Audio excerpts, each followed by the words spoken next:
Selamat malam teman-teman. Perkenalkan, nama saya Petrus Tirnali Wanggur, NIM 1803 030076. Saya mahasiswa Sosiologi semester 5 kelas B. Pada kesempatan kali ini, saya akan mempresentasikan hasil ujian akhir semester saya mengenai bagaimana model dan pola gerakan sosial yang dilakukan masyarakat Basipae pada kasus sengketa tanah yang terjadi. Oke, langsung saja kita mulai pada pembahasannya. Tanah merupakan sumber kehidupan bagi makhluk hidup, baik manusia, hewan, atau tumbuh-tumbuhan. Manusia hidup dan tinggal di atas tanah dan memanfaatkan tanah untuk sumber kehidupan dengan menanam tumbuh-tumbuhan yang menghasilkan makanan. Tanah merupakan modal dasar pembangunan dalam kehidupan masyarakat pada umumnya, yang menggantungkan kehidupannya pada manfaat tanah dan memiliki hubungan yang bersifat abadi dengan negara dan rakyat. Sejak zaman dahulu, tanah telah menjadi sumber sengketa bagi manusia. Keberadaan tanah yang jumlahnya tetap atau terbatas mengakibatkan perebutan terhadap hak atas tanah yang dapat memicu terjadinya sengketa tanah yang berkepanjangan. Bahkan, pemilik tanah rela berkorban apa saja untuk mempertahankan tanah yang dimilikinya. Konflik tanah yang sekarang ini sedang terjadi, salah satunya yaitu kasus sengketa tanah di Basipae, Desa Lina Menutu, Kecamatan Amanuban Selatan, Kabupaten Timur Tengah Selatan, Nusa Tenggara Timur. Menurut sejarahnya, diceritakan bahwa jauh beberapa dekade sebelumnya, tepatnya pada tahun 1927, masyarakat adat Tubabu yang terdiri dari Vetor Nabusa, para amaf atau tua-tua adat, dan pemerintah kolonial Belanda menetapkan kawasan hutan Tubabu dengan luas wilayah 2.674,4 hektar itu menjadi hutan adat. Tujuan dari penetapan hutan adat Tubabu ini adalah untuk melindungi satwa liar, tanaman obat-obatan, pohon, dan tali-tali hutan. Hutan adat Tubabu merupakan hutan larangan yang dalam bahasa Dawan, Kio, yang berarti larangan. Sejak itu, masyarakat adat Tubabu melarang siapa saja yang melakukan aktivitas penebangan, perburuan, dan aktivitas ilegal lainnya di dalam kawasan hutan tersebut. Masyarakat hanya diperbolehkan menebang, berburu, dan melakukan aktivitas di hutan tersebut apabila sudah melakukan upacara Onen Tvekio atau berdoa buka larangan. Pada 1982, pemerintah Australia mengontrak hutan Tubabu untuk dikelola sebagai tempat penggemukan sapi. Kontrak yang dilakukan oleh pemerintah Australia bersama masyarakat adat Tubabu berlangsung selama 5 tahun, dari tahun 1982 sampai tahun 1987. Setelah masa kontrak selesai, pemerintah Australia menyerahkan kembali hutan tersebut kepada pemerintah Indonesia karena kerjasama antar negara dan masyarakat adat Tubabu sebagai pemilik hutan adat. Pada tahun 2010, masyarakat adat Tubabu membangun pemukiman di luar hutan adat, yaitu di Blukan masyarakat sendiri. Namun, Dinas Peternakan menyurati masyarakat bahwa tanah yang dibangun pemukiman itu masih masuk dalam kawasan 6.000 hektar yang dikontrakkan oleh Dinas Peternakan. Setelah itu, di tahun yang sama, Dinas Peternakan ingin melakukan perpanjangan kontrak. Namun, masyarakat adat Tubabu dengan tegas melakukan penolakan. Jadi teman-teman, di sini merupakan konflik panjang antara pemerintah dengan masyarakat Basipae yang terjadi sejak tahun 1982 hingga sekarang.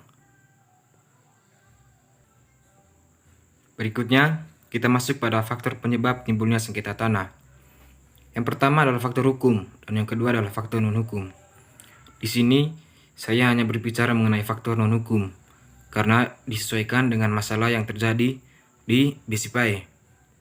Oke, langsung saja kita mulai pada faktor non-hukum yang pertama, yaitu tumpang tindih penggunaan tanah. Pertumbuhan penduduk yang cepat mengakibatkan jumlah penduduk bertambah, sedangkan produksi pangan berkurang akibat berubah fungsinya tanah pertanian. Juga pemerintah yang terus-menerus menyelenggarakan proyek pembangunan. Tidak dapat dihindarkan jika sebidang tanah yang sama memiliki ataupun timbul kepentingan yang berbeda. Itulah mengapa pertumbuhan sengketa tanah yang terus-menerus meningkat. Faktor yang kedua yaitu nilai ekonomis tanah yang tinggi. Sejak masa Orde Baru, nilai ekonomis tanah semakin tinggi. Hal ini terkait dengan politik peningkatan pertumbuhan ekonomi yang dicanangkan pemerintah dengan menitik beratkan pada pembangunan. Pemerintah Orde Baru menetapkan kebijakan berupa tanah sebagai bagian dari sumber daya agraria tidak lagi menjadi sumber produksi atau tanah tidak lagi untuk kemakmuran rakyat, melainkan tanah sebagai aset pembangunan demi menggeser pertumbuhan ekonomi yang bahkan kebijakan itu sangat merugikan rakyat. Fungsi sosial tanah pun dikesampingkan karena semuanya berorientasi pada bisnis. Kebijakan pemerintah Orde Baru dapat menimbulkan sengketa penguasaan sumber daya agrarian antara pemilik tanah, dalam hal ini rakyat, dengan para pemilik modal yang difasilitasi pemerintah. Faktor yang ketiga yaitu kesadaran masyarakat yang meningkat.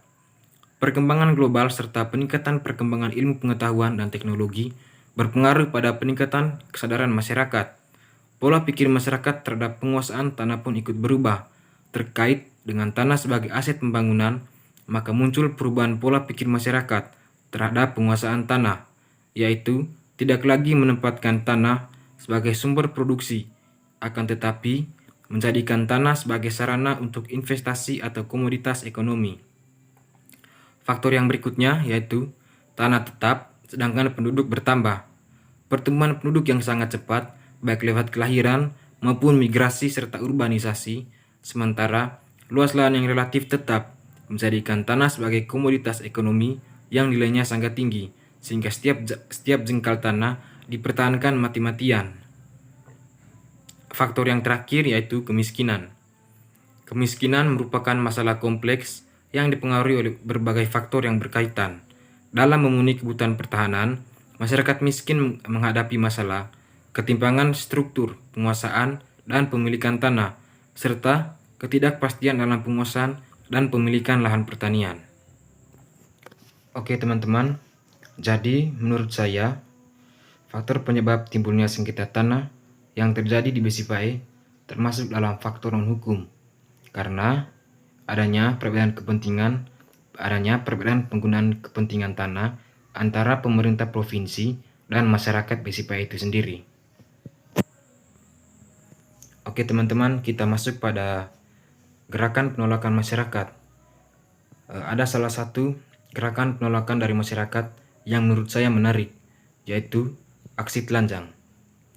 Saya sedikit menjelaskan mengenai aksi telanjang itu sendiri, di mana polemik tanah ini terus berlanjut hingga era Gubernur Nusa Tenggara Timur, Victor Bungtilu Laiskodat. Gubernur dan rombongan mendatangi wilayah Besipae, Desa Mio, Kecamatan Amanuban Selatan, Kabupaten Timur Tengah Selatan, pada Selasa 12 Mei 2020. Dalam video yang diunggah ke Facebook oleh salah satu akun pada pukul 16 atau jam 4 sore Selasa kemarin, tampak Gubernur NTT Victor Bungtilu Laiskodat disambut aksi protes warga yang hendak direlokasi dari lokasi Besipae. Dalam video tersebut, 3 orang ibu berteriak protes dan langsung membuka baju di depan rombongan Gubernur Victor, yang pada hari tersebut hadir pula Bupati TTS yaitu Epi Tahun, anggota TNI dan Polri serta Pol PP. Tampak 3 orang ibu dengan seorang warga laki-laki menyampaikan argumentasi dengan Gubernur Victor. Emosi Laiskodat memuncak saat warga dan dirinya saling menunjuk dengan jari. Gubernur NTT itu langsung memanjat pagar dan masuk ke dalam barisan ibu-ibu yang tampil di bagian depan. Mereka kemudian duduk dalam sebuah pondok untuk berdiskusi bersama. Gubernur Laiskodat kali ini datang membawa janji kesejahteraan lewat proyek kelor dan pembangunan lokasi peternakan.